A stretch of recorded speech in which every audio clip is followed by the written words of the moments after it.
بسم اللہ الرحمن الرحیم لقد کان لکم فی رسول اللہ اسوۃ حسنۃ لمن کان یرجو اللہ والیوم الآخر وذکر اللہ کثیرا سبحانک لا علم لنا الا ما علمتنا انک انت العلیم الحکیم رب اشرح لی صدری ویسر لی امری واحلل عقدۃ من لسانی یفقهوا قولی واحلل عقدۃ من لسانی یفقهوا قولی۔ عزیز ساتھیوں، قابل احترام دینی بھائیوں، السلام علیکم ورحمۃ اللہ وبرکاتہ۔ رمضان المبارک کا مہینہ بڑی خیر و برکات کا مہینہ ہے۔ اللہ تبارک و تعالی نے اس مبارک مہینے کی مناسبت سے مسلمانوں پر بہت سی عبادات کو مشروع قرار دیا ہے۔ کچھ عبادات کو اللہ تبارک و تعالی نے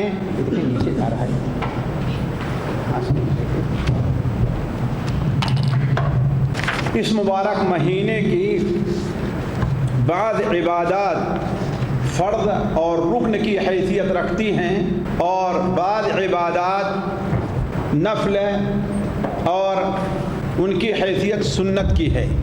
جو عبادات فرض کی حیثیت رکھتی ہیں ان عبادات میں روزہ بڑا اہم ہے، جو ہمارے اسلام کا ایک رکن ہے، اور جو عبادات نوافل اور سنن کی حیثیت رکھتی ہیں ان میں سب سے زیادہ اہمیت تراویح کو حاصل ہے۔ تراویح یہ ایک ایسی عبادت ہے جو رمضان المبارک میں بڑی اہمیت کی حامل ہے۔ اللہ کے رسول صلی اللہ علیہ وسلم نے اس کی فضیلت بیان کی ہے۔ چنانچہ صحیح بخاری اور صحیح مسلم میں حضرت ابو ہریرہ رضی اللہ تعالیٰ عنہ سے روایت ہے کہ نبی کریم صلی اللہ علیہ وسلم نے ارشاد فرمایا، من قام رمضان ایمانا واحتسابا غفر له ما تقدم من ذنبہ۔ جو شخص رمضان المبارک میں قیام کرے، جو شخص رمضان المبارک میں قیام کرے ایمان رکھتے ہوئے اور ثواب کی نیت سے، تو اللہ تبارک و تعالیٰ اس کے تمام پچھلے گناہوں کو بخش دے گا۔ بعض وہ حدیثیں جن پر علماء نے کلام کیا ہے ان پر خصوصی طور پر ان میں اللہ کے رسول صلی اللہ علیہ وسلم سے یہ وارد ہے کہ آپ صلی اللہ علیہ وسلم نے رمضان کی راتوں میں قیام کو یا تراویح پڑھنے کو یا جسے ہم کہیں تہجد کی نماز پڑھنے کو نبی کریم صلی اللہ علیہ وسلم نے بڑی اہمیت اور سنت قرار دیا ہے۔ چنانچہ صحیح ابن خزیمہ وغیرہ میں حضرت سلمان فارسی کی جو مشہور حدیث ہے اس میں آپ صلی اللہ علیہ وسلم نے ارشاد فرمایا کہ اس مہینے کا روزہ اللہ تبارک و تعالیٰ نے تمہارے اوپر فرض قرار دیا ہے، اور اس مہینے میں قیام کرنا، اس مہینے میں قیام کرنا تمہارے لیے سنت اور مسنون قرار دیا گیا ہے۔ تو کہنے کا مطلب یہ ہے کہ اس مہینے کی جو نفل عبادات ہیں ان میں تراویح کو بڑی اہمیت حاصل ہے۔ یہ تراویح گویا رمضان المبارک کے ساتھ خاص ایک عمل مانا جاتا ہے، لیکن اس سے پہلے ہمیں اور آپ کو یہ جان لینا چاہیے کہ تراویح ہے کیا۔ دیکھیے، تراویح یہ لفظ کہیں حدیثوں کے اندر وارد نہیں ہے۔ تراویح ترویحہ کی جمع ہے جس کے معنی ہوتا ہے آرام کرنا، جس کے معنی ہے آرام کرنا۔ یہیں سے آپ یہ سمجھیں کہ ہمارے یہاں تراویح کا جو تصور ہے وہ شرعی تصور سے بالکل الگ پایا جا رہا ہے۔ ہمارے یہاں تراویح یہ ہے کہ امام جلدی جلدی قرآن پڑھتا جائے اور مختصر سا رکوع کرے۔ فرض نماز جیسے اطمینان سے پڑھتا ہے ویسے یہ نماز اطمینان سے نہ پڑھے، جبکہ شرعی تصور جو تراویح کا ہے وہ اس کے بالکل برعکس ہے۔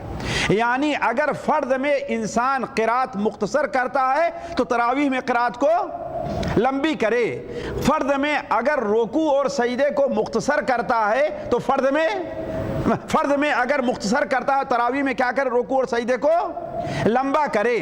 اگر فرض نماز کے اندر انسان صرف 3 بار یا 4 بار سبحان ربی الاعلیٰ سبحان ربی العظیم کا اہتمام کرتا ہے تو تراویح کے اندر اس کو کتنی بار کرے اور اس میں دعائیں کرتا رہے اس کی کوئی حد نہیں ہے۔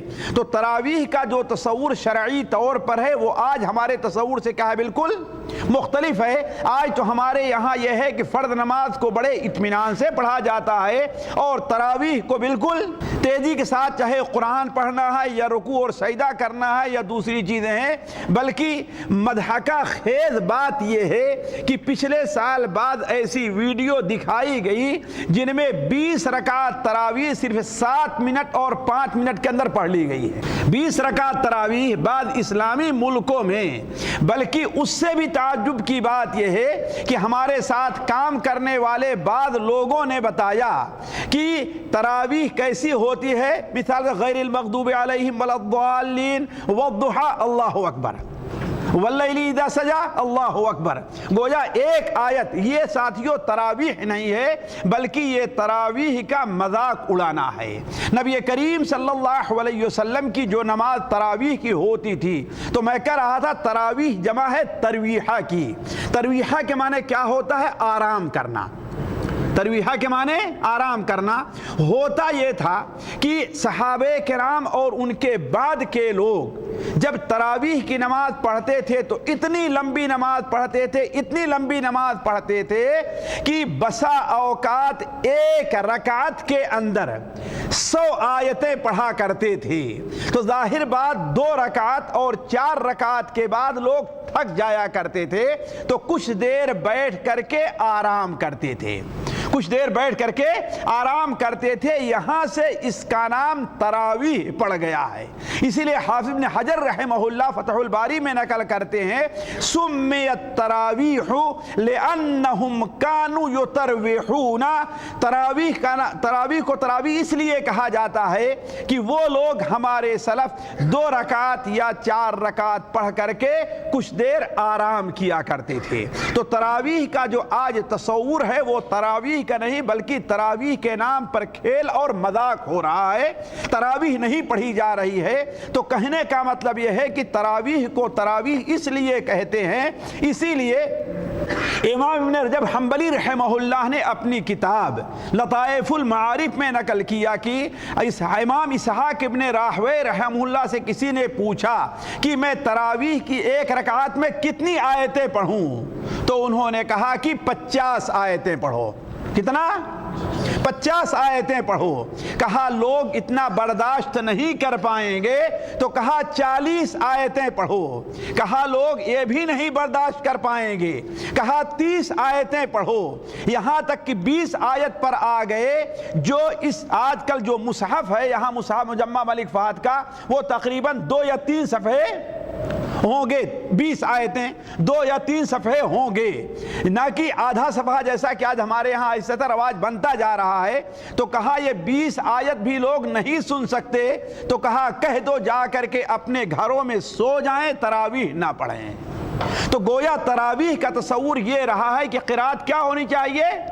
خوب لمبی ہونی چاہیے۔ اور ظاہر بات ہے جب قرات لمبی ہوگی تو اس کے ساتھ ساتھ رکوع اور سجدہ بھی لمبا کیا جائے گا، نہ یہ کہ رکوع اور سجدے کو مختصر کیا جائے۔ تو تراویح کو تراویح اس لیے کہتے تھے۔ دوسری بات یہ ہے، یہ چیز سمجھ لینی چاہیے، قرآن سے، حدیث سے اور علماء کے اقوال سے۔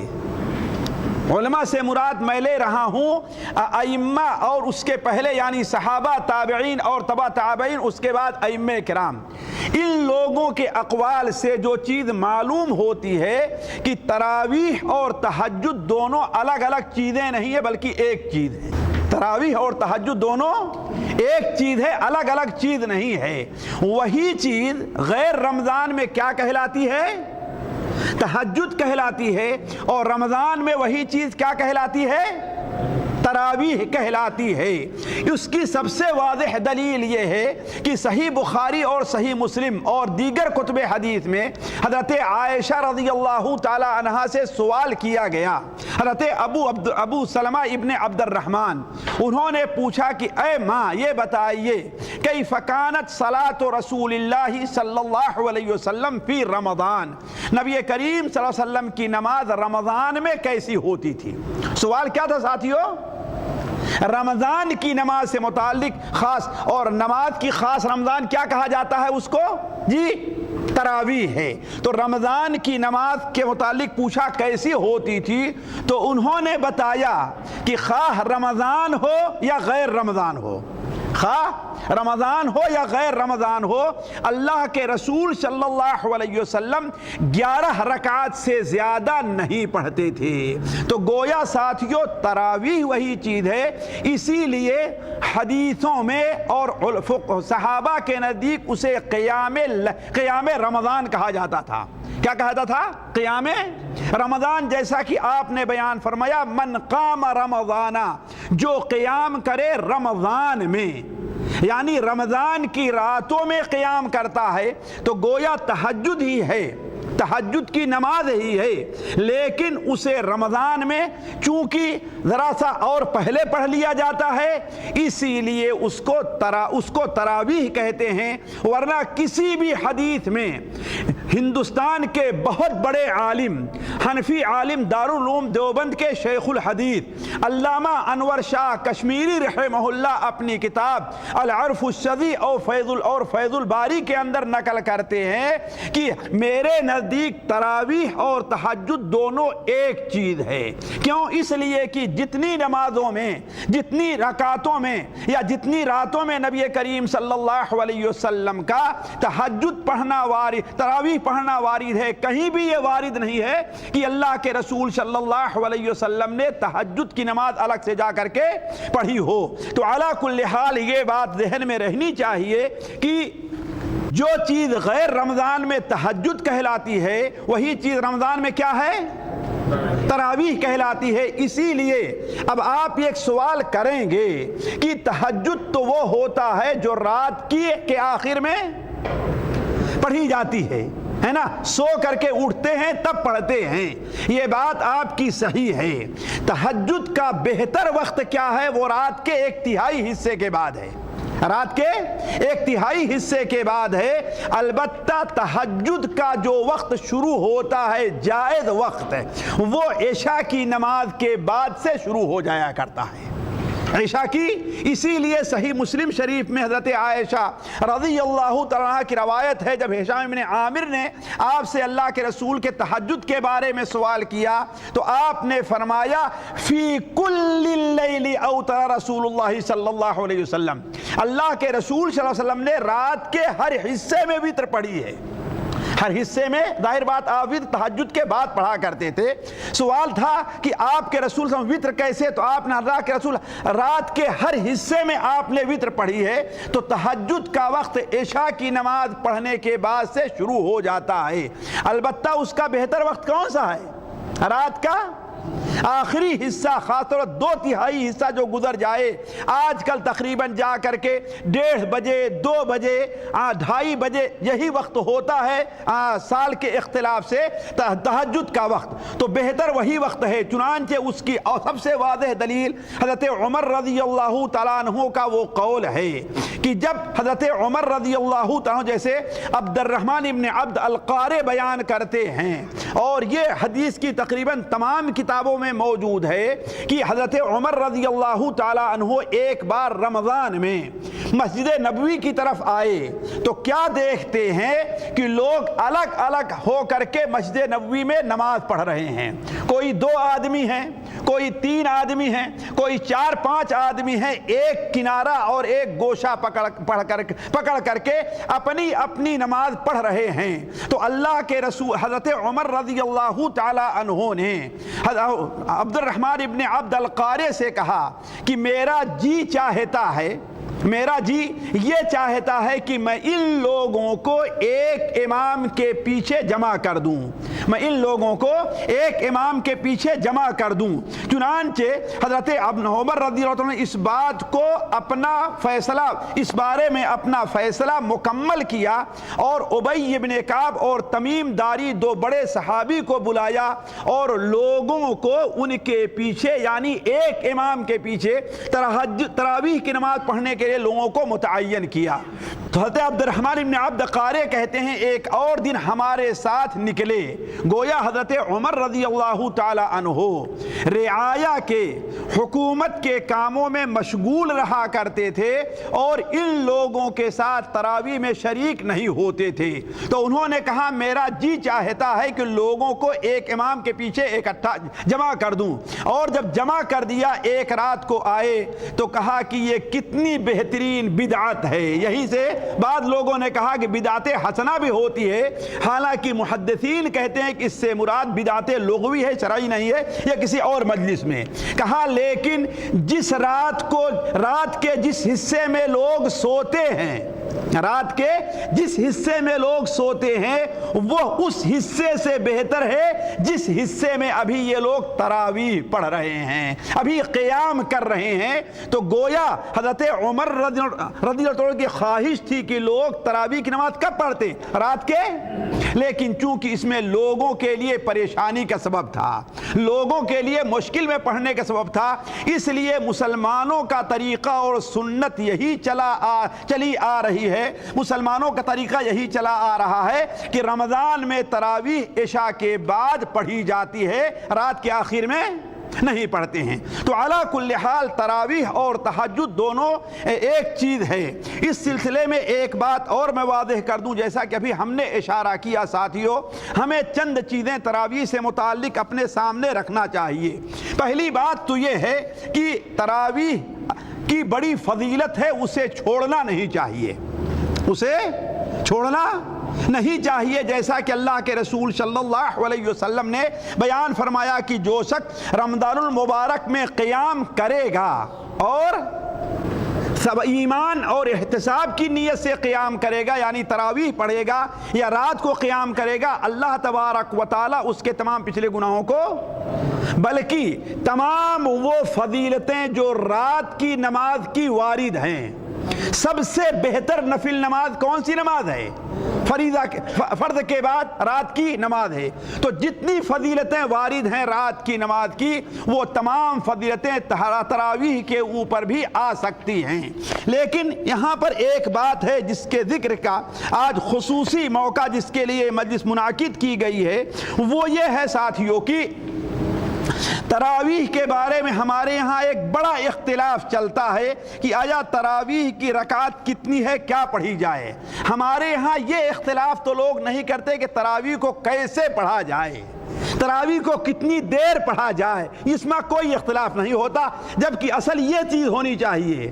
البتہ اس کا اختلاف ضرور ہوتا ہے کہ تراویح کتنی پڑھی جانی چاہیے، جبکہ یہ اختلاف سلف کے اندر پایا نہیں جاتا تھا۔ ابھی میری باتوں سے یہ بات واضح ہوگی۔ اس سلسلے میں مجھے آپ کے سامنے دیکھیے چند باتیں رکھنی ہے۔ پہلی بات تو یہ ہے کہ اللہ کے رسول صلی اللہ علیہ وسلم نے اپنے قول سے اور اپنے عمل سے تراویح کے پڑھنے پڑھانے کا اہتمام کیا ہے۔ اس سلسلے میں بہت سی حدیثیں وارد ہیں اور کئی راتیں اللہ کے رسول صلی اللہ علیہ وسلم نے، اور جو مجھ کم علم کی اپنی معلومات ہے اور تحقیق ہے وہ یہ ہے کہ ایک سال نہیں بلکہ متعدد بار، کئی سالوں میں اللہ کے رسول صلی اللہ علیہ وسلم نے صحابہ کرام کو کبھی کسی سال 1 دن، کسی سال 3 دن آپ نے تراویح کی نماز یا رمضان کا قیام پڑھایا ہے۔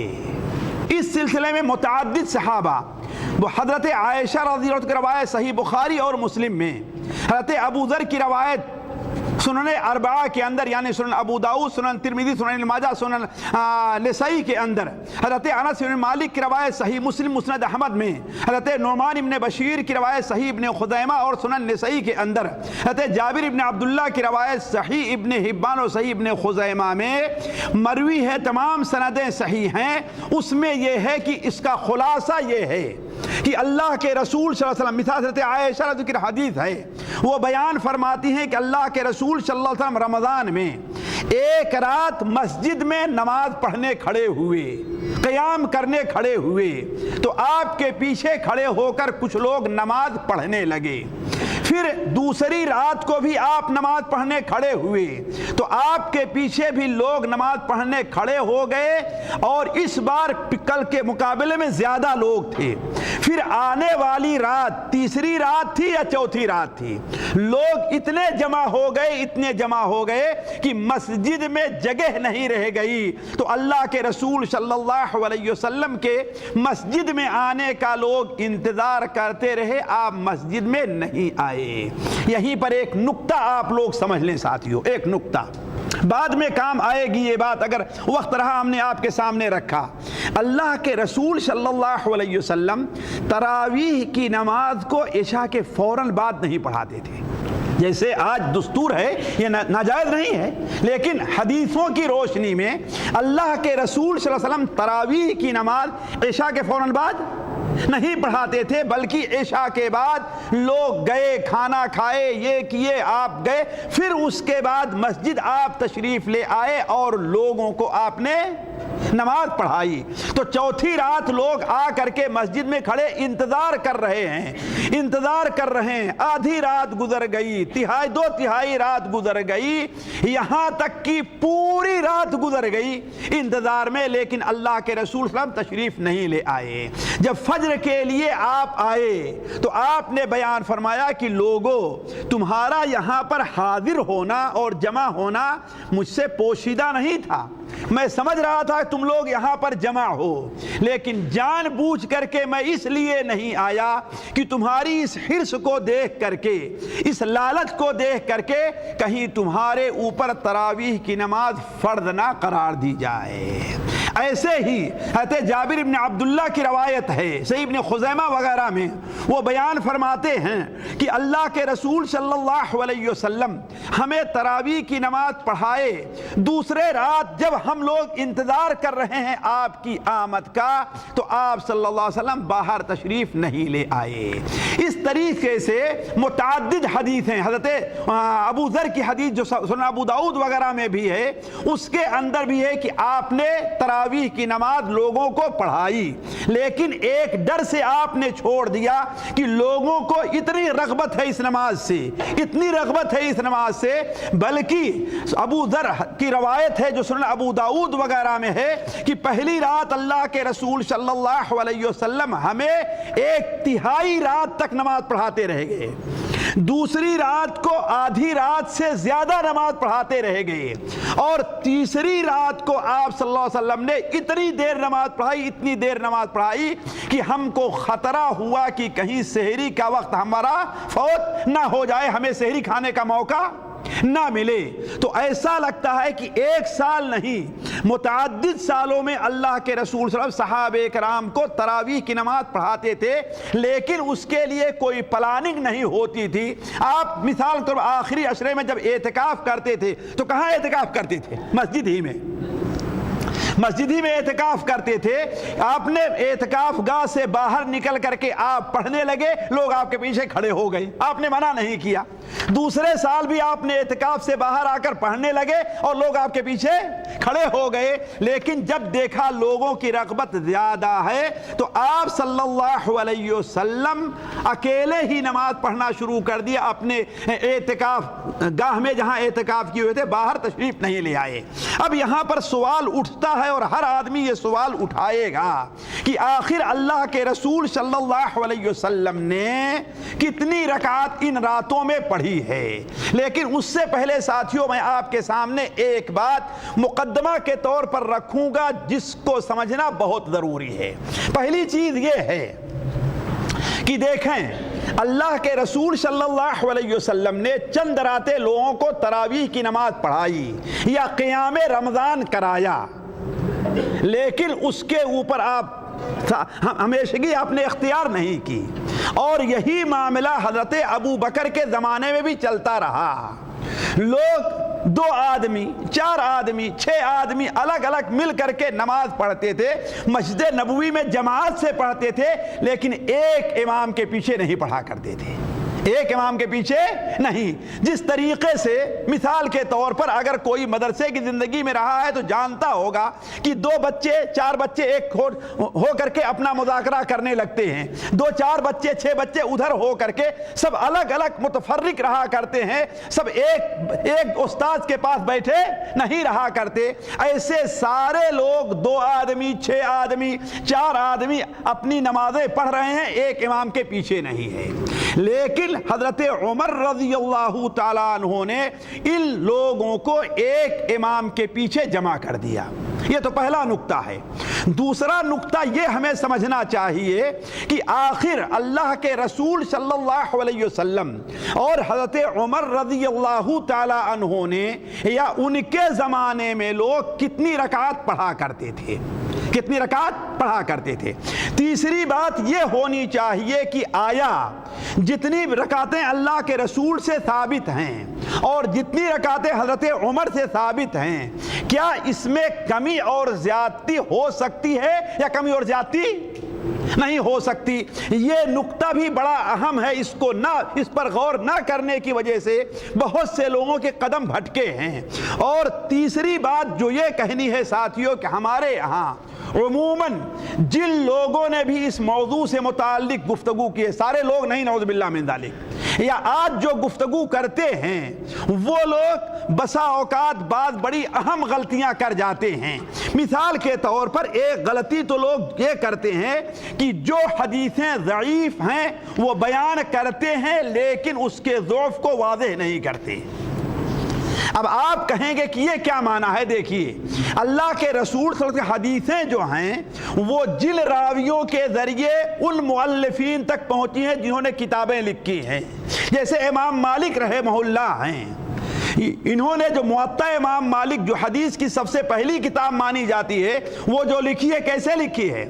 وہ اسی طریقے سے حدثنا محمد ابن یوسف قال حدثنا صاحب ابن یزید عن رسول اللہ صلی اللہ علیہ وسلم۔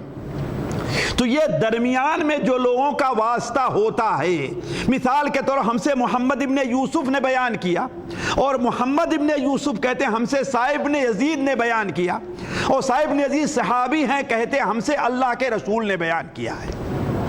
یہ جو سلسلہ بسا اوقات 2-3 ہوتا ہے، اس کا جاننا ایک عالم کے لیے بڑا ضروری ہوتا ہے۔ یہ دین کا معاملہ ہے، جو انسان بیان اس میں 3 چیزیں بہت اہم دیکھی جاتی تھی۔ ایک تو یہ کہ وہ دین کے لحاظ سے کیسا ہے، بے دین تو نہیں ہے، جھوٹا تو نہیں ہے، اس لیے کہ جو دنیا کے معاملے میں جھوٹ بول سکتا ہے وہ دین کے معاملے میں جھوٹ بول سکتا ہے۔ جو نماز چھوڑ سکتا ہے، اتنا بڑا گناہ کر سکتا ہے، وہ جس بات کا اسے یقین نہیں ہوگا وہ بات بھی بیان کر سکتا ہے۔ دوسری چیز یہ ہے کہ اس کا حافظہ کیا ہونا چاہیے؟ بالکل قوی، یعنی جو چیز سنے اس کو بھولے نہیں، اس کو یاد رکھے، چاہے لکھ کر کے یاد رکھے یا اپنے ذہن میں یاد رکھے۔ اور تیسری چیز یہ ہونی چاہیے کہ جس سے حدیث بیان کر رہا ہے اس سے اس کی ملاقات بھی ثابت ہونی چاہیے، ہے کہ نہیں؟ مثال کے طور پر میں آج کہوں کہ شیخ ابن باز نے یہ بات کہی ہے، تو سوال یہ ہے کہ ہماری ملاقات شیخ ابن باز سے ہے بھی کہ نہیں ہے؟ ہمیں ان کی بات کہاں سے پہنچی ہے یہ ضروری ہے۔ تو اگر درمیان میں ملاقات نہیں رہی ہے تو علماء کہتے ہیں وہ حدیث ضعیف ہے، اس لیے کہ معلوم نہیں جو آدمی وہاں پر نہیں بیان کیا گیا وہ کون آدمی ہے جس کا ذکر نہیں کیا گیا ہے۔ تو جو لوگ اس سلسلے میں گفتگو کرتے ہیں اس چیز کو بالائے طاق رکھ دیتے ہیں حدیث صحیح ہے یا ضعیف ہے، یہ دین کا معاملہ ہے، اس میں صرف علماء، تمام علماء دنیا کے حنفی، مالکی، شافعی، حنبلی جتنے علماء ہیں ہر ایک کا اتفاق ہے کہ اللہ کے رسول کی وہی حدیث مانی جائے گی جو حدیث صحیح سند سے آئی ہوگی، ضعیف حدیث قبول نہیں کی جائے گی۔ تیسری چیز، ہمارے بعض بھائی کیا کرتے ہیں، وہ ترجمہ کے اندر غلطی کر جاتے ہیں۔ اسی لیے ہم ہمیشہ کہتے ہیں کہ اجتہاد صرف اردو کتابیں پڑھ کر کے نہیں ہو سکتا، ضروری یہ ہے کہ عربی کی معلومات ہونی چاہیے۔ اب ان باتوں کو کہہ کر کے ہم آگے بڑھتے ہیں۔ دیکھیے، جہاں تک اللہ کے رسول صلی اللہ علیہ وسلم کا تعلق ہے کہ آپ صلی اللہ علیہ وسلم نے تراویح کی کتنی رکعات پڑھی، تو اس سلسلے میں جس سے اختلاف کی گنجائش نہیں ہے اور کسی انصاف ور عالم نے، امام میرا چیلنج ہے، کوئی بھی انصاف ور عالم جو عالم اس نے اس سے اختلاف نہیں کیا ہے کہ نبی کریم صلی اللہ علیہ وسلم نے صرف 8 رکعت پڑھی ہے، زیادہ تر کبھی 10 رکعت بھی ہو گئی ہے۔ کتنا پڑھی ہے؟ 8 رکعت۔ اس کی دلیل کیا ہے ساتھیو؟ دیکھیے، پہلی دلیل جو ابھی ہم نے آپ کے سامنے ذکر کیا، صحیح بخاری، صحیح مسلم وغیرہ میں ہے۔ حضرت ابو سلمہ ابن عبد الرحمن بیان کرتے ہیں کہ میں نے حضرت عائشہ سے سوال کیا کہ کیف کان صلاۃ رسول اللہ فی رمضان، اللہ کے رسول کی نماز رمضان میں کیسے ہوتی تھی؟ اس لیے کہ جب انہوں نے دیکھا کہ رمضان میں قیام کی بڑی اہمیت بیان کی گئی ہے، اللہ کے رسول نے بڑی فضیلت بیان کی گئی ہے، تو آیا آپ رمضان میں کیسے پڑھتے تھے؟ کیوں؟ اس لیے کہ مائی عائشہ آپ کے اندرونی معاملات کو جتنا جانتی تھی کوئی دوسرا نہیں جانتا تھا۔ مائی عائشہ جتنا جانتی تھی کوئی دوسرا، خاص طور پر رات کے جو معاملات ہیں، کوئی دوسرا نہیں جانتا تھا۔ اس لیے ابو سلمہ ابن عبد الرحمن نے سوال کیا کہ آپ کی رات کی نماز کیسے ہوتی تھی؟ تو مائی عائشہ نے جواب دیا کہ دیکھو، رمضان ہو یا غیر رمضان ہو، ما کان یزید فی رمضان ولا فی غیرہ، اللہ کے رسول صلی اللہ علیہ وسلم رمضان ہو یا غیر رمضان ہو 11 رکعت سے زیادہ نہیں پڑھتے تھے۔ آپ پہلے 4 رکعت پڑھتے اور کتنی لمبی نماز پڑھتے اس کی خوبی کے مطابق پوچھنا نہیں ہے، کتنی اچھی پڑھتے اس کی خوبی سے متعلق پوچھنا نہیں ہے۔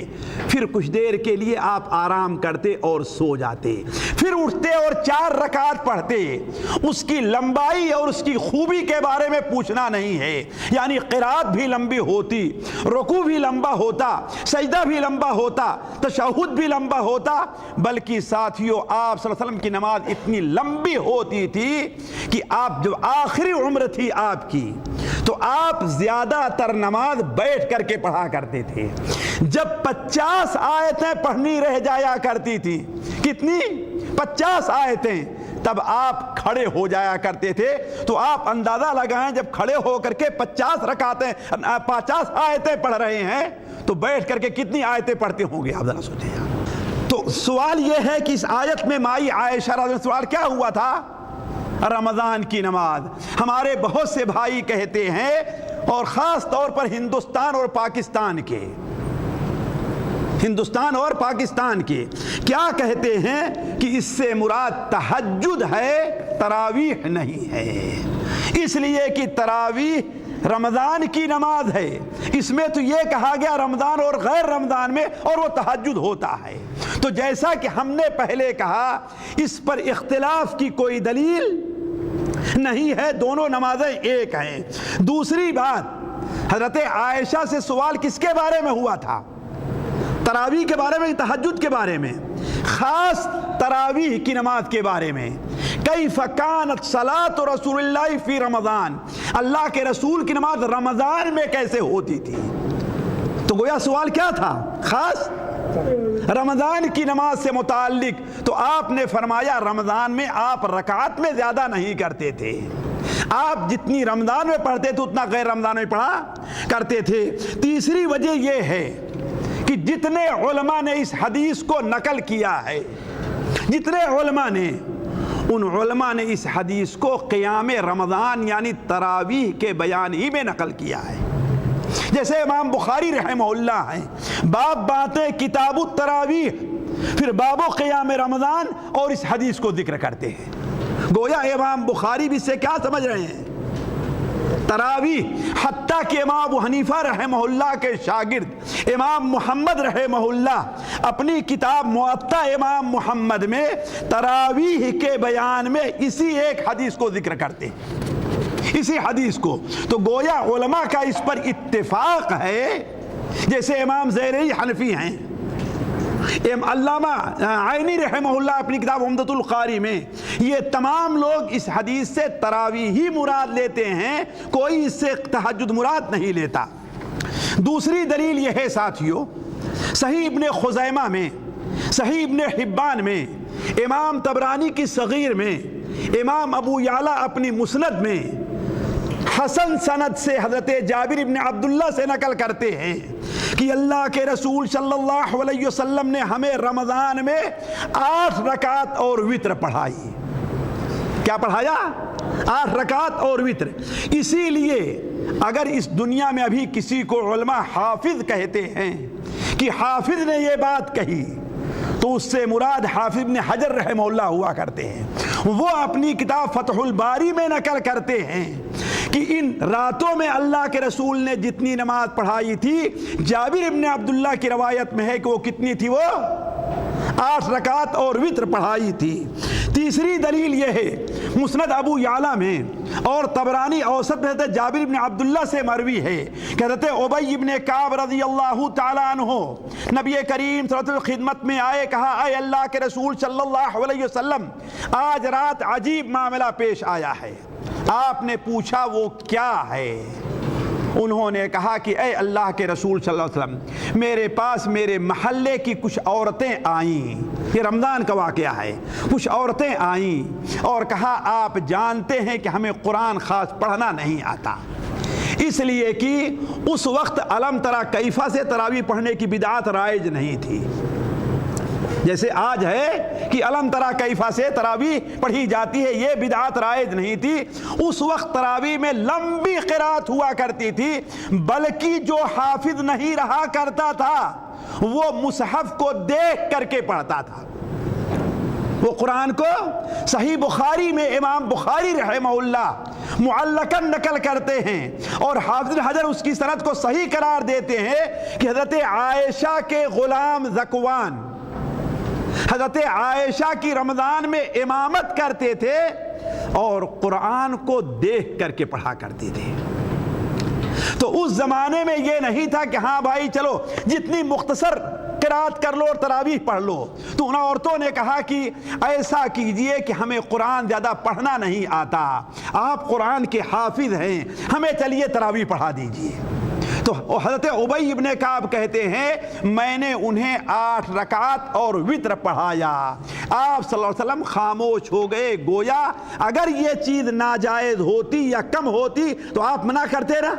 آپ کا خاموش رہنا اس بات کی دلیل ہے کہ ان کا یہ کرنا گویا کیا تھا، اللہ کے رسول صلی اللہ علیہ وسلم نے گویا اس پر رضامندی ظاہر کی۔ اس کے علاوہ سب سے اہم دلیل ایک سوال یہ ہوتا ہے کہ حضرت عمر رضی اللہ تعالی عنہ نے جب لوگوں کو ایک امام کے پیچھے جمع کیا ہے، 2 امام متعین کیے، حضرت ابی ابن کعب اور تمیم داری، تو وہ لوگ لوگوں کو کتنا پڑھاتے تھے اور حضرت عمر لوگوں کو کتنا پڑھانے کا حکم دیا کرتے تھے۔ اس سلسلے میں جو بات بڑی ذمہ داری سے کہی جا سکتی ہے، بڑی ذمہ داری سے، وہ یہ ہے کہ آپ امام مالک رحمہ اللہ کی موطا امام مالک اٹھا کر کے دیکھ لیجئے۔ امام مالک رحمہ اللہ کی ظاہر بات بہت بڑے امام ہیں، ان کی کتاب موطا امام مالک دیکھیے، وہ نقل کرتے ہیں کہ صائب ابن یزید بیان کرتے ہیں کہ حضرت عمر رضی اللہ تعالی عنہ نے ابی ابن کعب کو اور تمیم داری کو حکم دیا، حضرت عمر نے ابی ابن کعب اور تمیم داری کو حکم دیا کہ وہ لوگوں کو 11 رکعت 8 رکعت اور وتر پڑھائیں۔ گویا حضرت عمر کا حکم کیا تھا؟ 8 رکعت کا تھا۔ اور صرف یہی نہیں، بلکہ مصنف ابن ابی شیبہ کو اٹھا کر کے دیکھیں، امام سیوطی رحمہ اللہ اس اثر کو نقل کرنے کے بعد کہتے ہیں یہ حد درجے کے صحیح اثر ہے۔ یہ اس میں یہ ہے کہ یہ دونوں لوگوں کو 8 رکعت اور وتر پڑھایا کرتے تھے۔ تو گویا ان دونوں باتوں سے یہ بات ثابت ہوئی کہ حضرت عمر رضی اللہ تعالیٰ عنہ نے جو لوگوں کو جمع کیا تھا کس پر؟ 8 رکعت پر، اور جو لوگوں کو پڑھایا کرتے تھے کتنا؟ جی 8 رکعت ہی پڑھایا کرتے تھے۔ خیر اس سلسلے میں دلیلیں اور ہیں، لیکن ہم ذرا تھوڑا سا اس طرف بھی آنا چاہتے ہیں کہ آخر اتنی رکعتیں اتنی زیادہ کہاں سے آ گئی ہیں؟ آج 20 رکعت جو پڑھی جا رہی ہے اس کی دلیل کہاں سے ہے ساتھیوں؟ تو دیکھیے اس سلسلے میں ہمارے بھائی لوگ دلیل پیش کرنے میں بسا اوقات، اب نعوذ باللہ من ذالک کسی کی نیت کے اوپر میں شبہ نہیں کرتا، ورنہ بسا اوقات چال بازی سے کام لیتے ہیں۔ اس سلسلے میں جو سب سے واضح دلیل پیش کی جاتی ہے اور پیش کی جا سکتی ہے وہ امام بیہقی رحمہ اللہ کتاب سنن الکبریٰ کی ہے، السنن الکبریٰ کی، یا امام بیہقی کتاب معرفت السنن والآثار کی۔ اس میں ایک تابعی ہیں یزید ابن خصیفہ، یزید ابن عبداللہ ابن خصیفہ، وہ بیان کرتے ہیں صاحب ابن یزید سے کہ لوگ ذرا غور کریں گے، حضرت عمر کے زمانے میں رمضان کے مہینے میں 20 رکعت پڑھتے تھے۔ ذرا غور کریں گے، وہ جو روایت تھی کہ حضرت عمر نے حکم دیا تھا اور ابی ابن کعب اور تمیم داری لوگوں کو 11 پڑھایا کرتے تھے، گویا حضرت عمر نے 11 کا حکم دیا اور وہ دونوں 11 پڑھایا بھی کرتے تھے۔ اور اس کے اندر پہلی بات کیا ہے؟ اس کے اندر یہ ہے کہ لوگ حضرت عمر کے زمانے میں پڑھا کرتے تھے، نہ ابی ابن کعب کا ذکر ہے نہ تمیم داری کا ہے، اور نہ حضرت عمر کا حکم ہے، نہ حضرت عمر کا حکم ہے۔ تو گویا پہلی چیز تو یہ ہے کہ اس میں حضرت عمر کا حکم نہیں ہے۔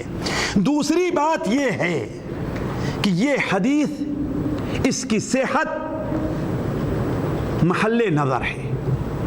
آپ کہیں گے کیوں؟ اس لیے کہ ذرا میرا غور کر کے میرا ساتھ دیں آپ لوگ۔ جو حدیث ہم نے 11 رکعت کی نقل، جو حضرت عمر کا قول نقل کیا ہے، اسے امام مالک محمد ابن یوسف سے نقل کرتے ہیں۔ محمد ابن یوسف اپنے ماموں حضرت صاحب ابن یزید سے نقل کرتے ہیں، اور صاحب ابن یزید کہتے ہیں کہ حضرت عمر نے لوگوں کو 11 رکعت پڑھانے کا حکم دیا۔ اور یہ جو حدیث ہے اسے یزید ابن عبداللہ ابن خصیفہ نقل کرتے ہیں، اور وہ صاحب ابن یزید سے نقل کرتے ہیں کہ لوگ حضرت عمر کے زمانے میں 20 رکعت پڑھا کرتے تھے۔ اب ظاہر دونوں میں اختلاف ہے کہ اختلاف نہیں ہے؟ اختلاف ہے نا؟ ظاہر بات دونوں باتیں صحیح نہیں ہو سکتی کہ حضرت عمر حکم بھی دے اور لوگ وہ دونوں کتنا پڑھائیں، اس کے علاوہ 20 پڑھائیں بھی۔ ظاہر بات ہے کہیں معاملہ ہے جس کے اوپر غور کرنے کا ہے۔ اب اگر غور کیا جائے تو حضرت محمد ابن یوسف جو ہے وہ 11 رکعت نقل کر رہے ہیں، اور حضرت یزید ابن خصیفہ وہ کتنا 20 رکعت نقل کر رہے ہیں۔ اور آج کل مجھے ایک عزیز نے وہ یوٹیوب پر دکھلائی کہ ایک صاحب کاؤنٹ کر کے ہاں 20 ہے، یہ 8 ہے، یہ فلاں ہے، یہ فلاں ہے، وہ کیا اس میں ہے کہ 21 رکعت کا ذکر ہے۔ ذرا غور کریں گے، 21 رکعت کا ہے، تو گویا 3 رکعت وتر ہوتی تھی اور 18 رکعت نہیں ہوگا کہ نہیں ہوگا؟ 21 رکعت کو ماننے کے ہی مانا ہوگا نا۔ اس لیے وتر کتنی رکعت ہے ساتھیوں؟ خصوصاً ہمارے علماء احناف کے یہاں 3 سے کم ہے کہ 3 سے کم ہو سکتی ہے؟ نہیں ہو سکتی۔ علماء احناف کے نزدیک 3 رکعت وتر واجب ہے، نہ وہ 5 ہو سکتی نہ 1 ہو سکتی ہے، نہ وہ 5 ہو سکتی ہے اور نہ 1 ہو سکتی ہے۔ اب اگر 21 رکعت والی جس کو ہمارے